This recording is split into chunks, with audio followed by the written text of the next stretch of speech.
Достар, бұл видеоны Сол Таспа студиясында түсіріп отырмын. Алматы қаласында орналасқан студия. Подкасттар түсіруге болады, рилстар түсіруге болады, экспертный неше түрлі видеолар түсіруге болады. Егер де сіздер Алматыдан болсаңыздар, студия керек болған жағдайда Сол Таспаға хабарласыңыздар.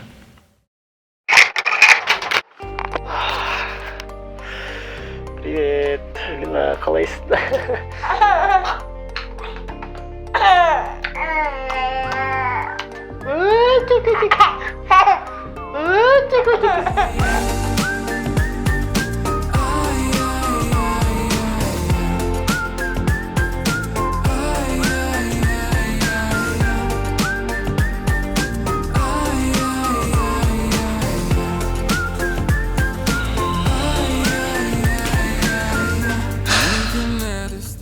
Барлық әлем, Нунакунан сәлем.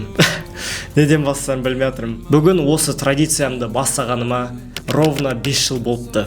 Танау 2020 жылдан бастап түсіріп келе жатырмын. Үзбей бұл рубриканы. Разница 5 жылдың ішінде колоссальный деп ойлаймын. Мен өстім, адам болдым, көп нәрсе түсіндім, үйлендім. Енді мінеки қазір қызым бар. Адам 5 жылдың ішінде өзгерем десе өзгереді, облай қарап тұрсаң ше. Вообще басқа адам болып кете аласың 15 жылдың ішінде. Біріншіден видео басылмай жатып сендерге рахмет айтқым келеді. Әлі күнге дейін менімен біргесіздер. Біз бара-бара толып жатырмыз. Осы рубриканы басталғалы бері менде 180 подписчик болды. Қазіргі менің подписчигім 450 мың. 450 мыңнан астам. Біз барған сайын көбейіп жатырмыз, достар. Сендерге сол үшін рахмет айтқым келеді. Менімен бірге болғандарыңа, әлі күнге дейін мені қолдап жатқан жандарға. Сол осы видео енді 2025 жылдың қорытындысы. Кеттік, бастаймыз.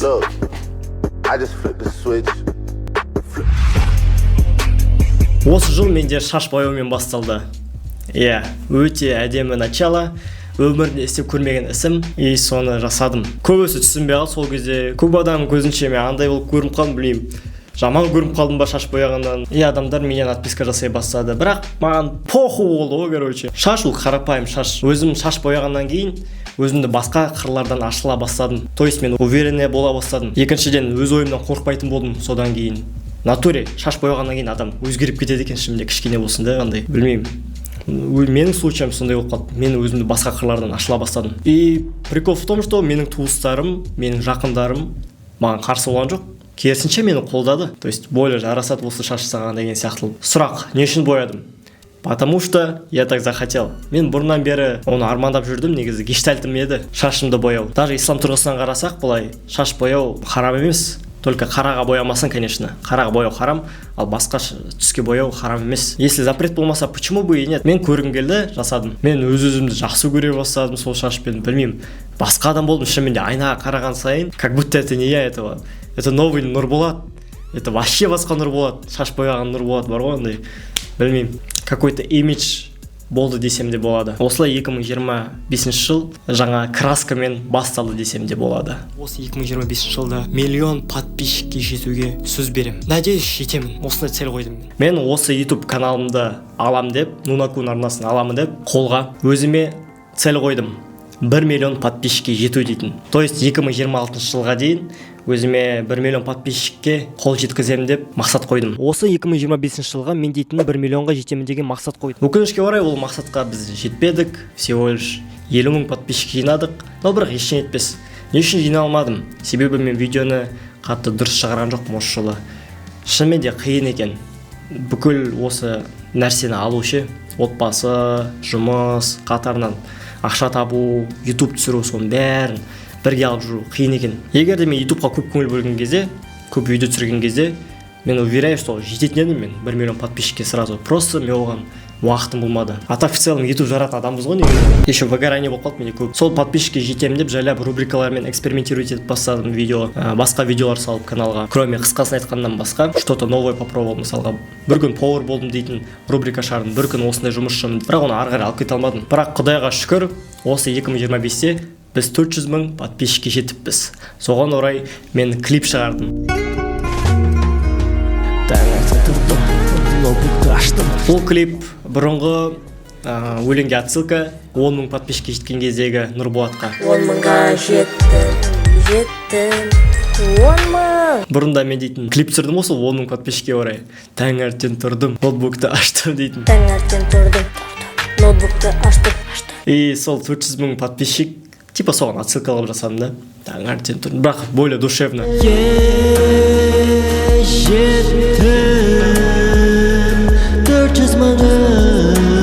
Блин, бірақ мен что-то кринж болған сияқты. Біз дейтін Қуанғали арнасында 100 000 подписчикке жетіппіз. Бұл өте керемет достар, рахмет. Мен бұны бағалаймын. Барлықтарыңызға рахмет. Ютубтан маған кнопка келді. Размері кішірек кеткен е? О май гад. Сол Қуанғали арнасында 100 000 подписчикке жетіп, мен серебряный кнопкамды алдым. Менде енді 2 серебряный кнопка бар. Осы жылда мен өзімді кастингтен көрдім. Ол қалай болды? Айтөре Жолдасқали дейтін режиссер бар, который Ауру түсірген, Шекер түсірген, тағы басқа мықты туындылар бар.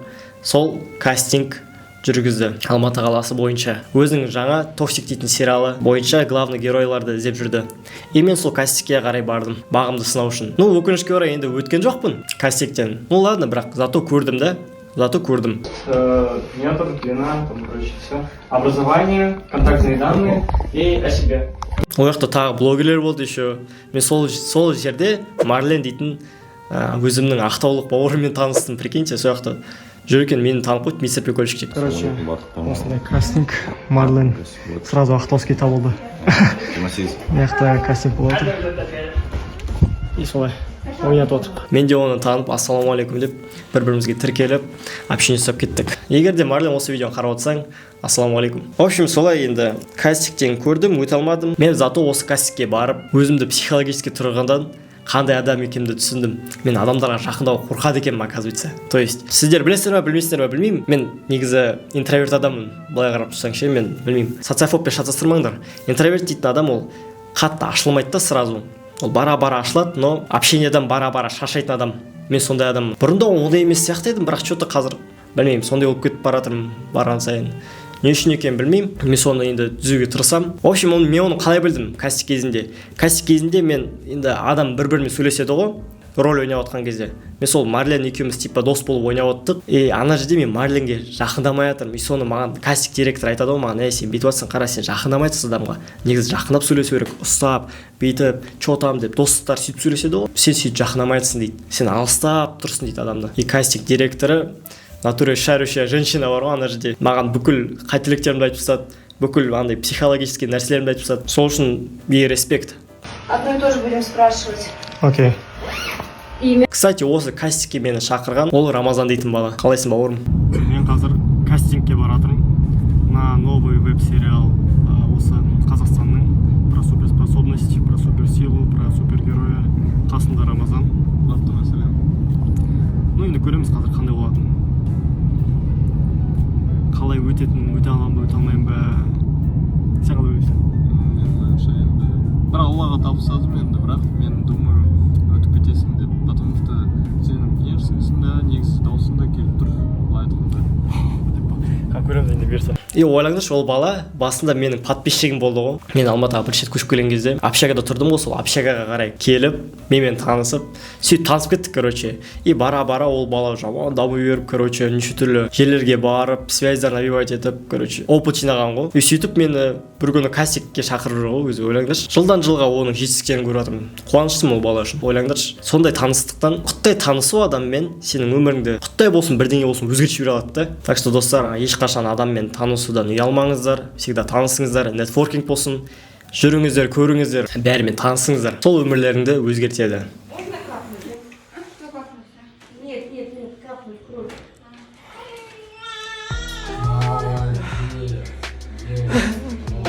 И наконец, осы жылдың басты жетістігі деп айтайын да, Аллаға шүкір, мен әке атандым, әке болдым. Менің қызым туылды. 7 февраль күні сағат 12-ден 52-ге кеткен кезде жұма күні Нұрболат қызы Нұрила дүниеге келді. Мен әйелмен бірге партнерский родыға бардым. Сол бойынша влог түсірдім. Өте қиын болды достар, өте стресс болды. Әке болу өте қиын екен. Мен әлі күнге дейін түсінбей жатырмын, қалай менің стресс және де ақшаларым осындай нәрселерге жетіп отқанын әлі түсініп отқан жоқпын мен. Бала асырауға, одновременно әйелімді асырауға, одновременно үйдің ақшасын төлеуге, кредиттерімді жабуға, и балаға продукт питание, памперс, соның бәріне қалай ақша жетіп отқанын мен түсінбей жатырмын. Аллаға шүкір, ризық берем десе береді ғой Алла тағала. И көбісі сұрайды, әке болған қалай екен дейді. Әке болған негізі оңай емес. Оңай кездер болады, но и қиын кездер де болады. По-любому сыналасың ондай жерден. Сабырлықпен сыналасың, ашумен сыналасың, ақшамен сыналасың. По-любому бір нәрсемен сыналасың. Бастысы ондай кезде берілмеу керек. Особенно ұйқымен сыналасың. Осы жылы бала туылғаннан бастап мен ұйқым нашар болып кетті. То есть натуре айтамын, мен әке боласыңдар ғой достар, әке болып кетесіңдер ғой, ата-ана боласыңдар ғой достар, әке демей ақ қояйыншы, ата-ана боласыңдар ғой. Сендер ұйқыларың в минус. Ұйықтамауға дайындалыңдар түнімен. Өйткені бала жылайды, бала жылап қалады. Успокоить ету керек, подходын табу керек баланың өзінің мінезі болады. И менің қызым мені мықты болуды үйретті. Әлі де үйретіп жатыр мықты болуды. Шынымен де мен қызыммен бірге как будто становлюсь взрослее. Бір жағынан еще ол ризықты арттырады. Өзінің ризығы болады баланың. Енді қызым туылған соң маған надо больше пахать же. Енді расслабон ұстап, бос жүруге болмайды енді маған. Сол үшін ютубқа көңіл бөле бастадым. Одновременно бизнесмендер аккаунт жүргізе бастадым, амбассадор болып. Одновременно өзім тиктогымды продвигать етіп бастадым. Одновременно басқа жұмыстар жасап бастадым. Курьер болып кеттім. Мен осы жылы курьер болып жүрдім. Бір кездері сумкамды алып тамақ тасып үйлерге сөйтіп жүрдім. Потому что ақша керек по-любому, іздеу керек, семьяны бағу керек дегендей. Мен бұдан по идее ұялмаймын.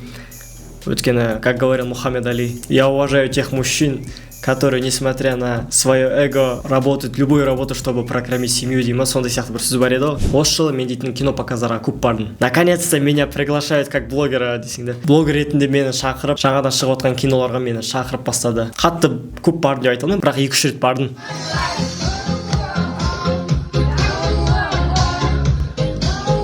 Бірінші рет қарттар үйіне бардым.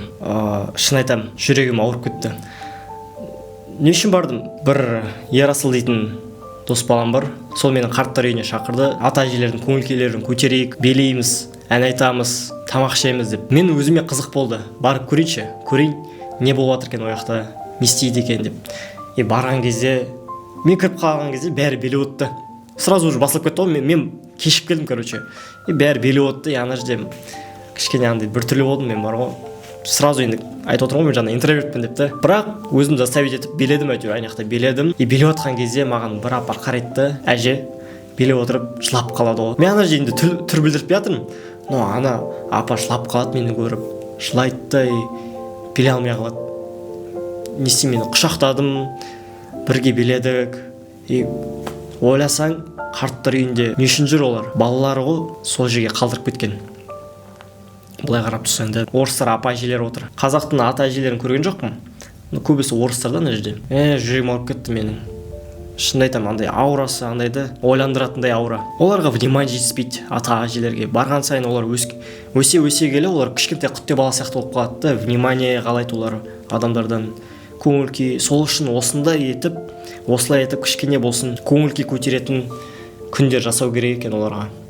Вообще часто болу керек сияқты ондай. Өмірлердің соңғы күндері бет өтіп кеткен бір түрлі ғой. Досбалдармен жиналдық деген кезде ояқта блогер досбалдарым ғой. Диас дейтін тиктокер болды. Ерасыл дейтін ол жаңағы досым мені шақырған, ол продюсер негізі.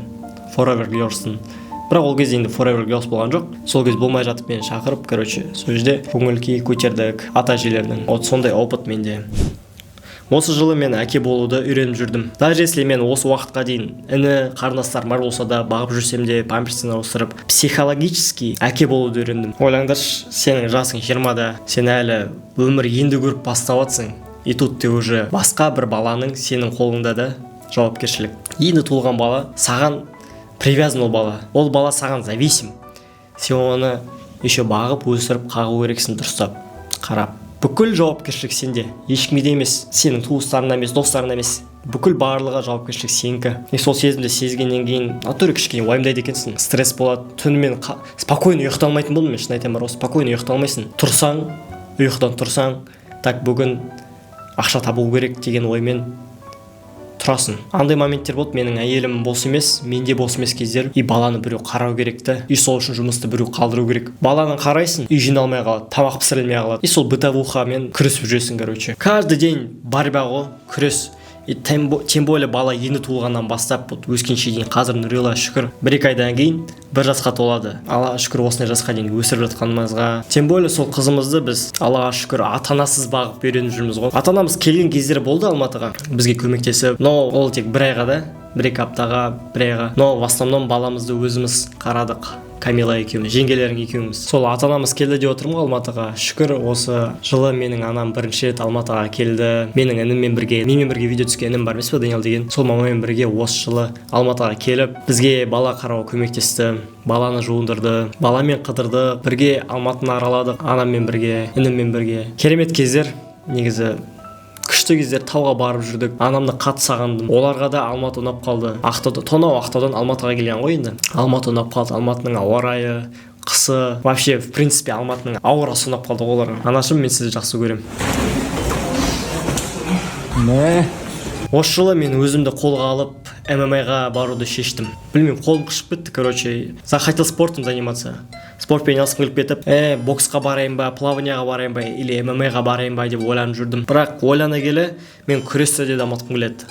Ударникті дамытқым келеді. Қай жерге барсам болады деп мен дейтін ММА-ды таңдадым. Ол жақта бәрі бар да, все в одно включено. Қатысып бастадым. Джакс ММА академиясына барып бастадым. Біздің атыраулық ағамыз, сол жақта көптеген бауырлармен таныстым. Адамдарымыз мужицкий вообще, тестостероны бұйырса алдағы уақытта тағы да бару керек. Мен просто бір ай қатысына шығып кеттім. Өйткені білмеймін, уақытта ақша да жетпей қалды да ондайға. А так в целом өте жақсы компания, жақсы орта, спортпен айналысатын орта әрдайым мықты болады да, достар. Сені жігерлейді, сені тартады өзіңе қарата. Давай, жүр деп. Сачок болма, қалыс деп. Ударнигіңді прокачать етесің. Мен білмеймін, өзімді жоғалттым осы жылы. Көп жоғалттым кәдім. Ойланып жүрдім. Мен неғып жүрмін, не істеп жүрмін деп. Жылап жүрдім даже бар. Қайғырып, білмеймін, сондай ситуациялар болды. Почему-то из-за этого мен кішкене андай более замкнутый, холоднокровный сондай адам болып кеттім мен. Более серьезный, қаталдауыма кішкене, білмеймін, маған ұнамай тұр мынандай состояние. Білмеймін, сондай адам болып кеттім енді. Байқалып тұрған шығар енді ол. Сөйлегеннің өзінде де андай не болып тұр. Дұрыс ашыла алмай тұрмын, шын айтамын видеода. Почему-то мынау видеоны мен зорға түсіріп отырмын, достар. Басыма ештеңе келе жатқан жоқ. То есть мына жерде жазылып тұр. Осы жылда не заттарға жеттім, қандай жылдар, қандай жетістікке жеткенім бәрі жазылып тұр. Просто мен сөз таба алмай, сөйлей алмай тұрмын. Түсіндіріп. Мне лень түсіндіруге. Тағы осы жылы мен Димаштың челленджіне қатыстым. Димаш Құдайберген челлендж жасаған, новый клипі шыққан. Сол өлеңіне видео түсіру керек, соған қатысты. Челленджіне қатысып, TikTok пен Instagramға салу керек болды видеоны. Хэштег қандай хэштег еді? Хэштег ұмытып кеттім, короче. Который ақбозат менің тұлпарым дейтін өлеңге бит түсіру керек, немесе соған креативный видео түсіру керек. Креативный видео түсіру керек. И мен креативный видео түсірдім.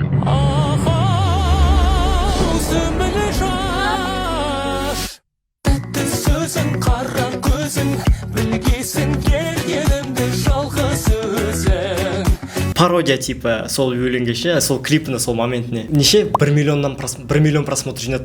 Видео атып кетті TikToktан, Instagramнан атып кетті, короче, екі жақтан атып кетті. По-любому бұны Димаш көрді. Билет береді 4 қалаға елдің. Берлин, Лондон, короче, сондай жерлерге. Концертіне бардым Алматы арена жаққа. Мен ойладым, мен айтады шығар деп ше, ұтады шығар деп. Бірақ жоқ, басқа шетелдің адамның айтып қойды, который домбырамен өлең айтқан. Сол өтіп кетті. Бірақ оның просмотры бір қызығы менікіден аз. И креатив жағынан мен көріп тұрды, по идее. Но білмеймін, почему-то менікін таңдаған жоқ. Потому что мне кажется, ойлаймын мен, типа, ойлаған шығар, мазақ қылған шығар деп мен. И сол үшін бұны үлкен аудитория көрсетпеген шығар. Ну ладно, мен ондай не істемеймін, ренжімеймін. Прикольно болды негізі қатысқан тоже. Сол Димаштың концертіне барып келдік, ән айтты. Там еще сатыра дейін болды. Аңсап өткен арманым сен дейтін өлең айтып отты. Бірақ бұндайды көзбен көрген бөлек екен енді. Димаштың дауысын шын өмірде былай микрофоннан тірілей естіген бөлек екен.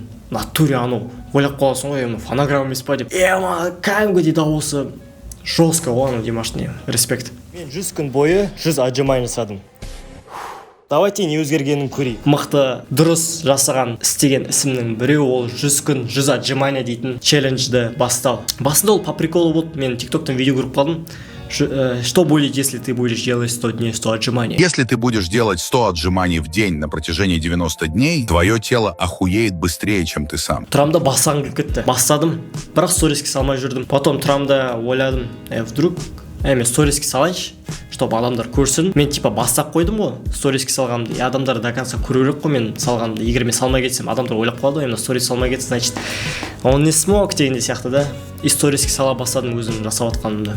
сала бердім күнде сала бердім. 10-шы күн, 30-шы күн, 50-ші күн адамдар маған жаза бастады. Красавчик, молодец, базар жоқ сенің. Короче, поддержка бере бастады маған полностью. От души жаза бастады да маған адамдар. Мен еще мотивация беріп отырмын адамдарға. Біреулер менің сторисімді қарап өздері жасап кеткен ғой отжиманияны. Мен телеграм канал аштым.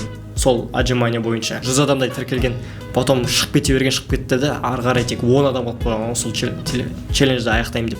Кейін натуре челленджді аяқтағандар болды. Челлендж соңына қарата менің денем натуре өзгеріп кетті. Қаттылау болып кетті, прям грудан көріне бастады, одан сайын қатты көріне бастады. Мен тұрамын да 100 күн 100 турник дейтін челлендж бастап кетемін ғой. Содан кейін бұл негізі жақсы опыт болды. Тестостерон көтерілді. Спорт дейтін өмірде ең маңызды нәрсе, достар. Осы жылы түсінгенім, спорт еще как маңызды осы өмірде. Кәдімгідей маңызды. Сені стресстен, сені көтіңді көтеруге, сені мотивация беруге, дисциплинировать етуге, характерін шығаруға сол спорт көмектеседі екен саған. Өмірден ұтылмауға сені дисциплинада ұстап жүретін бұл спорт. Всегда сол үшін, достар, спортпен айналысыңдар. Любой спорт, главное, часто болсын өмірлерінде, аптасына көп бөлікті алсын спорт сендерге. Сет, что там? Тағы осы жылы біз дейтін Нұрлан екеуміз бірге қосылып тиктокқа прикольный видеолар түсіре бастадық. И бөлек аккаунт ашып, The Boss деген аккаунт ашып, бірге андай қудыртатын долбоебский видеолар түсіре бастадық. Короче, но зато сразу аша салып сол аккаунтты. Прикиньте, миллиондаған просмотр жиналып кетті ғой видеолар. Адамдарға видео өтетін болды ғой. Өте жақсы опыт болды. Осы жылы мен тауға көп шықтым. Тауға жаяу шықтым. Суға түсуге шықтым, ауа жұтуға шықтым, демалуға, қонып кетуге шықтым тауға. Нұрландармен шыққан кездерім болды, өзім шыққан кездерім болды. Мен тауды жақсы көретінді түсіндім. Тауларға барған кезде ауа более таза. Вообще, егер тауда ұйықтасаң, тіпті жақсы кәдімгідей. Бөлек сезім бар ғой тауда ұйықтаған, демалған. Осы жылы мен тағы еще әйеліме махр алып бердім. Камера, диджей, комбо ма сондай камера алып бердім. Аллаға шүкір, менің әйелім қатты қымбат емес, қатты арзан емес, әйтеуір среднячок бағадағы махр сұраған, әйтеуір Аллаға шүкір. Соған қолым жеткізіп әйтеуір алып бердім. Негізі жақсы камера ғой, күшті камера. Даже менің кейбір видеоларымды сол камерамен түсірдім. Өте керемет качествосы, мощный деп айта алмадым ана камераның. Вместе с микрофоном. Алматы екі жақта. Ассалаумағалейкум. Самал апа, әже, ата, қош келдіңіздер.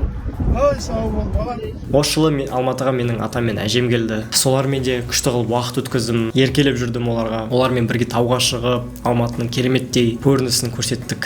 Апам екеуміз. Апам деген если что менің сестрам, мамам деп ойлап қалдыңдар. Таудағы демалыстар енді керемет болды енді. Тағы да бір керемет сәт бұл Prime Wave дейтін бір не бар, фестиваль жасайтын.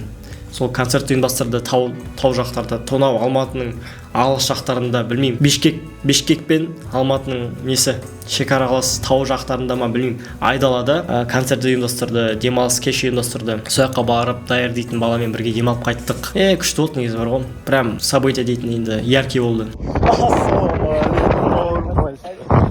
Ассалаумағалейкум, не істейсіңдер? Сол жақта Аяфанг выступать етті. Көптеген адамдармен таныстым. Жаңағы Бисотсекіде ойнаған актермен таныстым, кемеңгермен. Ішімде топ қарағай уәделескен. Арлан дейтін братпен таныстым. Мұңайма досым дейтін сөзің қайда, аспан әлемі сенімен бір ойда. Және де Дакелотпен таныстым. Прикиньте, кетчей бар дейтін адам бар, өсі. Кетчей бар. Айтып отырмын ғой, көре берсең, бара берсең, таныса бересің адамдармен. Бір-бірімізге тіркеліп қойып, қазір енді стористерімізге рекса жер жауап береміз. Осы жылы енді білмеймін, кәдімгідей выгорание болды ше, менде мен білмеймін. Не түсірерін білмедім. Ютубта не Ютуб жоқ, не Инстаграмда жоқ, не ТикТокта түсіре алмайтын, короче. Түсірсем, просмотр аз жинайды и контент іздей бастадым. Мен тез көтеріліп кеткім келді.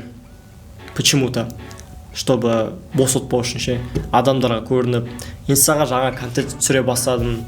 Андай тырысып, шрифтарды қойып, бүйтіп, сөйтіп, короче, әдемілетіп түсіре бастадым да, но ол өткен жоқ ол видео. Эстетичный анау видео түсіргенмін ғой. Сені түсінемін. Жақсы көретін ісіңнен ақша табу оңай емес, бірақ мүмкін. егер сен 1% болса да күнде өзіңе ұнайтын іске күш салсаң, 1 жылдың ішінде 365% болады. Тауға шыққанды түсірдім, музыкамен, мотивация, может быть, бірақ ол өткен жоқ. Во Алматыдан шаршап кеттім. Алматының аурасы шаршатты да, энергетикасы шаршатып, мен сразу қайтқым келді маяқтан бар ғой. Біз әйелім екеуміз уже шыдамай жатырық маяқта. Ойлаңдаршы, біз дейтін шаршап кеттік до того, что баламен осы суетадан шаршап кеттік та Ақтауға кеткіміз келді. Сөйтіп Алматыдан кетіп қалдық біз Ақтауға қарай. Ақтауда демалып қайттық. Ақтауға келдік, аман есен. Диас, Алла разы болсын, от души, брата. Қалды Диас, тот самый трендовый тиктокер. Біз Ақтауда осылай өнерлі жігіттер ғой, короче. Он как будто живет в другом Ақтауде. Да. Егер біз өзіміздің Ақтауда тұрсақ, но басқа Ақтауда тұратын негізі бар ғой. И ол демалыс қатты ұнаған жоқ, маған шын айтамын бар оғандай. Қатты өзім себептермен бір семейный проблемалар болды какой-то бір. Бірақ сол Ақтауға кеткеннен кейін мен дейтін Олжас ағамен кездесіп, Аманчик дейтін ағамен таныстым. Тот самый Инстаграмда, ТикТокта жарып жүрген, мотивация беретін Аманчик ағамен мен сол Ақтауда таныстым. И сізбен танысқаныма қуаныштымын аға, сізбен жұмыс жасағаныма қуаныштымын. Сол Ақтауға келгеннен кейін барып сол Аманчик ағаға видео түсіріп бердім, как он занимается спортом. Представь, как выглядит провал. И сделай все возможное, чтобы избежать его. Пожалеешь ли ты, что не напрягся сегодня?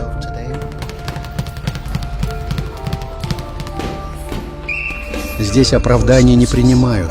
Видео әдемі шықты, ұнады. Монтажын бәрін, осы видеоны сол мен түсірген. Монтажын, съемкасын. Аманчик аға, егер видеоны қарап отырсаңыз, ассалаумағалейкум. Что, опять снимаешь? Что ты меня все время снимаешь? А? Неге мен түсіре бересің ба? Біз келдік клубта, вайп өзгереді. От боп жанып қыздардың көздері. Біз келдік клубта, вайп өзгереді. Сол Ақтауда отбасымен уақыт өткіздім, демалдым, теңізде уақыт өткіздім, әйелімді қыдырттым, Нұрилашпен бірге қыдырдық. Сол бір аптаның өзі жетті негізі. Либо бұл стрессовый жыл болды, либо мен ашуланшақ болып кеттім слишком. Нервім қозып ше. Білмеймін, мен осы жылы жесткий ашуланшақ болып кеттім, кәдімгідей варчу, басқара алмай жүрдім, нерв болып жүрдім мен кәдімгідей бар ғой осы жылы. Имандылығым да әлсіреп жүрді. Сол Ақтаудан кейін біз потом Атырауға кетіп қалдық. Атырауда да демалып жүрдік. Сол жақта Алмайзекемен кездестім. В принципе, Атырауда дін бітірген жоқпын, шын айтамын бар ғой. Вообще дін бітірген жоқпын. Атырау мені қабылдамады, Ақтауда мені қабылдамады. Сөйтіп Атыраудан Алматыға кетіп қалдым. Бірақ өзім кетіп қалдым. Әйелімді Атырауға қалдырып кеттім уақытша. Бір айға қала тұршы. Мен бір ай бойы сол Алматыда жұмыс жасап алайын, көтеріліп кетейін, потом келесің, саған билет сатып алып беремін дедім. Бір айға сол әйелімді қалдырып кеттім Атырауға. Кейін потом Алматыға кетіп қалдым. Прикол в том, что мен самолетқа оттым, бірінші рет жалғыз өзім оттым самолетқа. Өмірімдегі алғашқы. Прикиньте, осознание келді ғой маған. Бірінші рет өзім отырмын самолетта. Оған дейін мен достарыммен отыратын едім, әйеліммен отыратын едім. Вообще қасымда адам болатын еді всегда. Ал осы жылы мен бірінші рет өзім ұштым, короче. Жалпы осылай сөйтіп әйелімсіз Алматыға келіп, движник жасап бастадым. То клип түсірдім Инстаграмға. Ұйқыдан тұрам күн сайын, суды ішем, тренк бастай. Салдым сторис сағатпай, кросс пробежка басым бай. То рекламалар іздей бастадым. Короче, сол. Енді ақша табу керек қой маған. Мен ақша іздей бастадым. Қалай адамдарға пайда тигізе аламын. Сөйтіп YouTube бойынша мен консультация жүргізе бастадым. Если что, консультация керек болса, маған жазсаңыздар болады Инстаграмға. Видеомен отырып сөйлесе аламыз. В общем, консультация жұмысын бастадым Инстаграмға, сторисқа. И бір-екі адамға консультациямды бердім. Оның ішіне Ерназар дейтін бауырым менен консультациясы алды. Надеюсь, я ему помог. Хоть немножко YouTube бойынша түсіндіре алдым. Ол YouTube каналын бастап кетті. Если что, достар, Ерназар дейтін бауырым, ол қазір енді тырысып жүр ютубер болуға. Если что, қолдап кетем десеңіздер, ссылка в описании, тіркеліп қарасаңдар болады каналын. Ерназар, ассалаумағалейкум. Тағы бір видео барны. Ол менікі. Мұнда сен бұрын көрмеген ештеңе жоқ. Шынымды айтсам, ойнаймын, ұтыламын, монтаждаймын, халыққа көрсету ет, ақша жоқ, продакшн жоқ, бірақ арман бар дейді ғой. Негізі өзім не істеп жүргенімді білмеймін, бірақ біреу көріп отырса, демек бұл бекер емес. Сондықтан лүпіл бас, пікір жаз, арнама тіркел, ештеңе уәде бермеймін. Болашағыма қатысты. Сөйтіп жүріп, мен дейтін, айтып отырмын ғой жаңағындай Инстаграмға контент іздей бастадым деп. Бір күні тұрамда жаңа контент іздей отырып, мен дейтін, почему бы өзімнің өмірлік оқиғаларымды айтпасқа текстпен и видеоларды қосып, фотоларды қосып дегендей сияқты тамақ жеп отырып. И мен салдым, 19 жасымда үйленгеніме өкінем дейтін хукпен, андай провокационный, и ол өтіп кетеді ғой сол видео 1 миллион просмотрға. 19 жасымда үйленгеніме өкінемін. Қателеспесем 2 миллион просмотрға TikToктан өтіп кетті, 1 миллион просмотрға Instagramнан өтіп кетті. И басыма ой келді, мынау өтіп кетті. Значит, осындай контент болады менің Instagramда. И мен өзімнің контентімді таптым Instagramда и TikTokта. То есть өмірлік оқиғаларымды айтып отырамын. 600 000 теңгеге қадалдым. Қызым туылған кезде алғаш рет көрген адам мен болдым. 18 жасымда маған умра жасау нәсіп етті. Бір күнде үйленемін деп шештім. Өмірлік оқиғаларымды, советтерімді, вот вообще любой нәрсемді тамақ жеп отырып айтып отырамын. Теперь это моя главная фишка. Соған шүкіршілік етемін, я нашел себя и в своем контенте. YouTube'тан да и TikToктан да. Ал YouTube'ға контент бойынша мен жаңа контент басайым деп шештім. То есть жаңа емес бұл, бұрыннан бері келе жатқан летсплейді, но с монтажом, харизмамен жаңа. Просто мен өмірімді қиындатып жібердім да, YouTube'қа тек қысқасын айтқанда түсіремін, скетч түсіремін, анау деп. А так я могу любой нәрсе түсіруге. И сол үшін летсплей оңай болғандықтан, и көп қатты затрата кетірмегендіктен мен летсплей бастауды шештім. Хотя бы осылай адамдарды буду развлекать. Ладно, қазір енді ол видеолар қатты просмотрға атып отқан жоқ, естественно, потому что мен дейтін көп шығарып отқан жоқпын видеоны. Бірақ алдағы уақытта уже шүкір жағдайым позволяет, уақытым позволяет. Мен алдағы уақытта YouTube'қа летсплейлер шығарып бастаймын, достар. Күтіңіздер. Қызық таймсқа бардым, Ерназармен бірге көрдім съемкаларын қалай өткізгенін олар. Это уровень, достар, негізі бар ғой. Неше түрлі камера, қымбат камерада, қымбат оборудование топ тұраны студияның ішінде. Білмеймін, 20 шақты камера болған шығар, аяқта 20 шақты свет, 20 шақты камера миллионнан тұратын. Там алматинский подросткилар келген, қолдауға келдім. Типа по приколу көрейші, қалай өткізеді екен. И шынымды айтамын, мүмкінге жоқпын келгеніме. Но там өзі адамдардың өздері, шапақтайтын адамдардың өздері массовка екен ғой аяқта. Там бізге осындай кезде шапақтандар түсіндір ме деп айтып отыр да. Шапақтаудың өзі қиын екен, достар. Аплодисмент берудің өзі қиын екен. Но сол Марат ағалардың мен нелеріне таңғалдым, харизмасына, профессионализміне. Жоқ жерден опытқа не кірісіп кетеді, жоқ жерден любой нәрсе кірісіп кете береді, алып кете береді импровизациямен. Вот за это респект. Менде дым жоқ, мен Мен дейтін ютуберлермен тауға шықтым, көкжайлауға ма. 3 сағат бойы тауға көтеріліп, ема шаршадым мен ана жерде. Аяқтан аяқ қалмайтын жер, но зато демалыс тау стоит қой. Палатка жайып, қонып, Алматының қаласына қарап, тамақ пісіріп, сөйтіп оттық. Мынау натуре мен дұрыс айтып бар ғой. Осы қыста күні біз дейтін осы момент еске аламыз деп сағынып. Натуре айтып мен қазір сағынып отырмын сол кездерді. Жақсы отырыс болып жатыр, естелік. Нунакунның фирменный тамағы, домашний картошка. Натуре қазір үйге барып, қарайсың ғой, бір ұйықтап тұрып, әдемі кетеді, еба әдемі отырыппыз ғой негізі деп ойлаймыз. Сосын сағынамыз осы моменттерді. Так что бұл моментті еске аламыз ертең қыста. Осы жылы Меккені қатты сағындым мен. Жаман қатты сағынып кеттім, бар ғой мен білмеймін. Хоть и 1-2 жыл болса да бармағаныма білмеймін. Мен сонда да сағындым қатты. Себебі бұл Меккен тартады екен өзіңе қарата. Имандылығым әлсірегеннен ба, как будто менде сондай чувство, что мен қазір тағы да бару керекпін, чтобы имандылығымды қайтып көтеру үшін. Сондай чувство болды. И мен сездім, осы жылы что-то баратын сияқтым деп сездім. Бірақ ол кезде подозревать етпей жатыр. Алдағы уақытта қазір айтамын сіздерге не болғанын. Потом 100 күн 100 турник дейтін челленджді бастадым. После отжиманий жасап нормально 1 ай жасап болдым, 1 ай жасадым, 35 күннен кейін аяқталды. Потому что мен Меккеге барып келдім.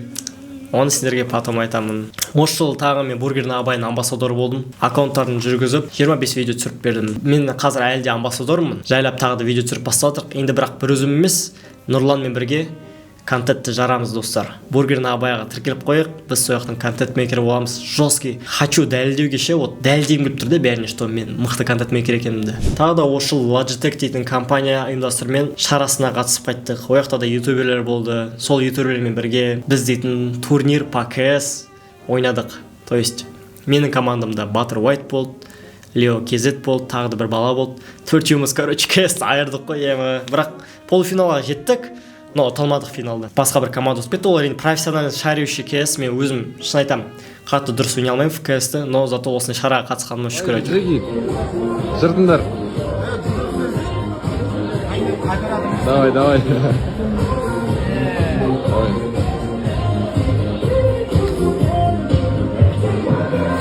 Короче, бәрін айыру керек қойшым. Мақтануға тұрарлық нәрсе ол. Мен Duolingoдан 500 күнге шейін жеткіздім. 500 күн бойы ойлаңдаршы, ағылшын тілін үйренгем ғой. Хоть немножко вот ағылшыным прокачался. Мен қазір нормально түсінемін ағылшыншаны. чуть-чуть болсын сөйлей аламын, түсіне аламын. Бірақ оны ары қарай алып кету керек қазір, өйткені мен дейтін забросил дуолингоны. Новый курс бастау керек маған. Бүгін бізде бургер на Абаяда съемка. Как вы знаете, я амбассадор. Бүгін мен қасымда Айдос. Уалейкум ассалям, брат. Күшті видео түсіріп тастадық бұйырса. Айдос дейтін бауырмен мен қалай таныстым. Секош дейтін бір танысым бар, соның үйіне барғам. Коллаб түсіруге, ютубқа қысқасын айтқанда TikTok House дейтін. Сол үйде мен Айдоспен таныстым. Ол Ақтөбенің жігіті екен. Бауырым сенімен танысқаныма өте қуаныштым. Өте иманды, өте жақсы бала. Сөйтіп біз жақсы достасып кеттік. Бірақ бір күні сол бургер на Абайға видео түсіруге көмектесші деп шақырамын ғой. Шақырып видео түсіреміз. И ол маған айтады, бауырым, бір әңгіме бар еді. Сенімен бірге жұмыс жасасам көп тұр дейді. Давай, что там, қандай жұмыс істеймін? Бірақ оған бір апта кетеді дейді. Бір апта бойы жүгіріп жүреміз дейді. Аха, что там, ақша керек болады дейді. Андай вложение. Тыңдап тұрмын деймін. Короче, қазір Мелстрой квартира ойнатып жатыр ғой дейді. Дедім, одан бөлек маки конкурс ұйымдастырып жатыр дейді. Басты приз Мерседес дейді ғой. Мерседес CLS 400. Короче, брат, біз бұны ұту керекпіз. Конкуренция аз дейді. Конкуренция аз. Адамдар не о чемске видео түсіріп жатыр. Барлығы Мелстройға жүгіріп жатыр. Біз тұрақта осыған видео түсірейік дейді ғой. Креативный видеоға Мерседес береміз дейді. Ма деп қалдым. И конкуренттерін көрсеткен кезде в натуре что-то біз ұтып кететін сияқтымыз. Қандай идея деймін ғой. Басында сенбей жүрдім, по идее. Басында отказ бергім келді, но потом Айдос идеясын айтқаннан кейін менің басым деп қалады. Это мой шанс деймін ғой. Идеясы мынандай. Бір жаздан бастап 100 жасқа дейінгі адамдарға маки продукциясын жегіздіріп, маки 100 жасқа дейміз басын дейді. Мынау идея маған қатты ұнап қалды ғой. Тұрамда қолды берем. Қолды аламыз екеуміз. Все, брат, ертеңнен бастап шаруаларды бітіріп тастайын. Келесі күні алдағы бір апта сенің үйінде қонам дедім ғой. Әйелімнен сұрап кеттім. Айдостың үйінде бір апта қонам. Әйелім, пожалуйста, не беспокой меня. Есть одна хорошая темка деймін ғой. Сөйтіп мен Айдостың үйінде қонып жүрдім. Бір апта бойы біз дейтін таскать етіп жүрдік.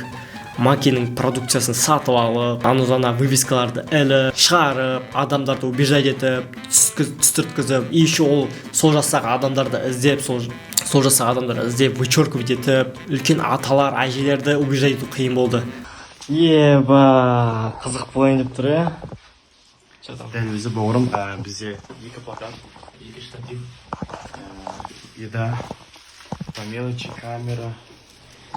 Все для того, чтобы выиграть в этом гребаном конкурсе. Давай сделаем это нахрен. Давай. Ақырында біз сол видеоны түсіріп болдық. Конкурсқа қатысып, сал жібердік, короче, сол видеоны. Пакет, бисмилля. 2, 3. Маки, 100 жаса. Бір аптаның ішінде ол миллион просмотр жетеді ғой сол видео. Біз сразу топқа кіріп кеттік қой. Конкурсқа қатысып отқан көп адамдар болды. Соның ішінде Дастан дейтін бір блогер болды. Руфатиктегі. Олда да миллиондаған просмотр болып, мен ойладым, біз жете алмайды шығармыз оған деп та, андай кішкене бір сенімсіздік пайда болды. Бірақ біздің ролигіміз бәрі мақтап, бәрі қолдап, біз дейтін сол арқылы ұшып кеттік қой сразу. И соның қатарына кіріп қалдық. Бір прикол айтайын, біз сол видео түсіру барысында біз Дастанмен кездестік қой. То есть Арбатқа бараттық видео түсіруге. Сол кезде мен Дастанды көріп қаламын. Ол әлі видео шыққан жоқ. Мен оны қатысып жатқанын да білмеймін, оның маки челленджіне. Просто Руфатикте қатысқан адам екен білемін да. Ассалаумағалейкум, брат, қалайсың деп амандасам ғой. Что-то мен сені танимын, брат, красавчик деп айтамын ғой. Ол да тоже спокойно бүйтіп салмақты болып, ассалаумағалейкум, что там, қалайсың, жақсысың ба дейді. Менің қолыма қарайды ғой, менің қолымда макинің пиццасы тұр ғой. И қолымызда камера тұрады да. Сендер челленджге қатысып отырсыңдар ма дейді. Деймін. Удачи. Идея қандай дейді да. Идеясын айтпадық. Жоқ, сірә өзіміздікін жасап салдық қой. Давайте, удачи, жігіттер, анау деген сияқты айтады да. Менмендігін көрсетіп білмеймін, почему-то мен сол кезде біртүрлі болып қалдым. Біз өзіміздікін жасап салдық қой дейді да. И үйге барып келген соң қараймын, натуре ол оказывается челленджге қатысып жатыр екен ғой. И ол да бірнеше миллион просмотр екен ғой. Мен сол кезде ойладым, мынаған жете аламыз ба екен?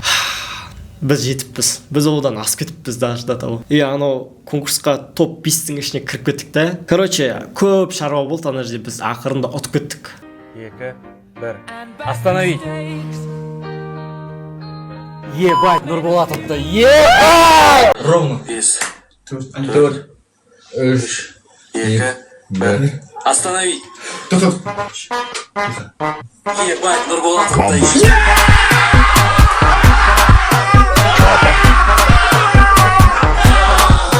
Ball.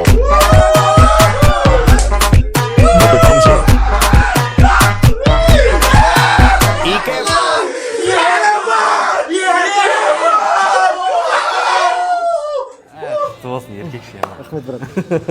Қандай сезім болса? Квартираны төңкеріп салдық. Еркекше ма? Нең бар квартирада сонша оны төңкергеніне? Қуанғаннан.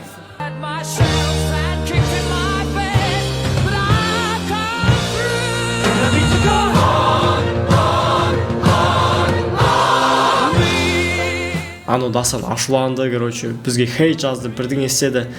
Білмеймін, біз енді Құдай бұйырғаны сондай болды. Сөйтіп бұйырып, біз дейтін Алланың қалауымен Mercedes CLS 300 ұтып алдық. Сары банан ұтып алдық. Бір приколы, біз Айдос екеуміз сол конкурсқа қатыспай жатып, не дедік білесіздер ме? Мен Айдос үйіне қондым ғой түнде. Әңгіме айтамыз. Айдос, мен Меккені сағындым. Мен имандылығымды көтергім келіп тұр. Ол да барып келген, кстати, Айдос да барып келген сол жылы. Ол да сағынып жатыр да, Меккені. Брат, сағындым мен де деп. Как же там было хорошо, как же там было прекрасно деп. И бір кезде Айдос тұрады да, маған қарайды, брат, мә дейді, давай, егер осы Маккеде ұтсақ, Меккеге барып келейікші дейді. Давай деймін да, пақ деп қол аламыз ғой. Таңертең тұрамыз, тахаджуд намазға, мешітке барамыз, дұға тілейміз. Я Аллахым, пожалуйста, егер Мелстройдың конкурсы бізге қайырсыз болса, Маккедің конкурсын ұтып кетейікші деймін ғой. Әумин дейміз да. Намаз чек. Но сендерге айтайын мен, достар, ұтқан өзінде де сынақтар көп болды өзінің. Ол машинаны сатудың өзі қиын болды. Біз оны арзан бағаға сатып жібердік, но саттық главное да. Біз по-любому плюста болдық. Өйткені біз вложение қойған нәрсемізден асыр жіберді бағасы. Қарызымды жауып үлгердім, әйтеуір, Аллаға шүкір. Қарызымды жаптым өзімнің. Бірнеше лямдық қарызым бар еді, соның бәрін жаптым. Үй алам деп ойлағам, по идее, бірақ бұйырмапты да. Ну ладно, ештеңе етпес, зато жаңа күшпен қарызсыз жаңа істі бастап отырмын. Машинаны сатып, біз Айдос екеуміз, мен әйелімді алып алып қасыма, біз Меккеге бардық. Менің бастысы сол тоже жетістігім деп ойлаймын. Әйеліммен бірге совместный путевка. Бірінші путевкамыз Мекке болды ғой, ойлаңдаршы. Қандай керемет. Мен ойлаған жоқпын осы жылы барам деп Меккеге. Алланың қалауымен Алла шақырып мені Меккеге шақырды мені Алла тағала. Аллаға шүкір. Это значит, осы уақытқа дейін Алла тағала менімен бірге болған ғой деген сөз ғой. Даже если мен қатты көп күнә жасасам да, көп боқтасам да, бұзылып кетсем де, все это время Алла тағала менің қасында болған ғой, достар. Ойлаңдаршы. Сонда да мен үмітім үзілмегенді, то, что менің имандылығым әлсіз болса да, мен Алла тағала по-любому үмітім сөнбеді, что он меня так не оставит. И он меня так не оставил. Қаншама осы жылда сыналдым. И жылдың соңында осындай облегчение беріп тұр маған Алла тағала. Ойлаңдаршы. Жоқ, шынымен де қалай Алла тағала шексіз мейірімді деймін да. Қатты осылай сығып мені қинап осы жылы өзінің мекеніне шақырды, осы оңына қарата. Воистину за каждой тягостью наступает облегчение қыл. Сөйтіп жайлап осы жыл аяқталып жатыр. Қазір декабрь. Солай мен дейтін осылай видеомды аяқтайтын шығармын. Бәлкім бұл видеода мен дұрыс сөйлей алмай қалған шығармын, дұрыс жеткізе алмаған шығармын, айтатын нәрсемді білмеймін. Но айтқым келетіні ең бастысы бар ғой, имандылық. Ең бастысы имандылық деп сенемін мен. Иманды болыңыздар, достар. Ешқашанда Алла тағалаға үміт үзбеңіздер. Мен соны түсіндім. Осы жылы мен өзімді түзеуге тырыстым. Бұзық болдым осы жылы. Мойындаймын, бұзық болдым. Кейбір кездерде өзімше болдым. Көп адамдар ренжіткен шығармын бәлкім осы жылда. Шыны керек, өзімнен де көңілім қалып қойды. Бірақ одновременно өзіме уважение бола бастадым. Бірақ осы жылда мен түйгенім, қанша жерде жаман болсаң да, қанша жерде жаман болып баратырмын деп ойласаң, қанша жерден үмітім жоқ, болды, бәрі бітті десең де, по-любому Алла тағала сені қалдырған жоқ. По-любому сені көріп тұр Алла тағала, біліп тұр сенің проблемаларыңды. Ол просто сені қатты сығып жатыр, сынап жатыр. Сен сынасың ба, сынбайсың ба деп тексеру үшін. Аллаға шүкір, мен бұл сынақтан өткен шығармын деп ойлаймын осы жылдың. Алдағы уақытта қандай сынақтармен сыналады екен 2026 жылы. Бірақ осы жылы мені жауапкершілікті болуды үйретті. Осы жылы мен дейтін әлсіз екенімді түсіндім. Датау әлсіз екенімді түсіндім. Бірақ сол әлсіз екенімді пайдалана отырып, өзімді жігерлендіріп, спортпен айналысып бастадым. Түйгенім, маңыздысы осы жылда намаз, спорт, жауапкершілік. И тоқтамай жұмыс жасану керек. Осы қағидаларды ұстансақ, өмірде көп нәрсеге жетеді екенбіз. Солай, достар. Осылай 2025 жыл қорытындысы бітті. Сіздермен болған мен Нұрболат. Келесі кездескенше. Пока-пока. Чао.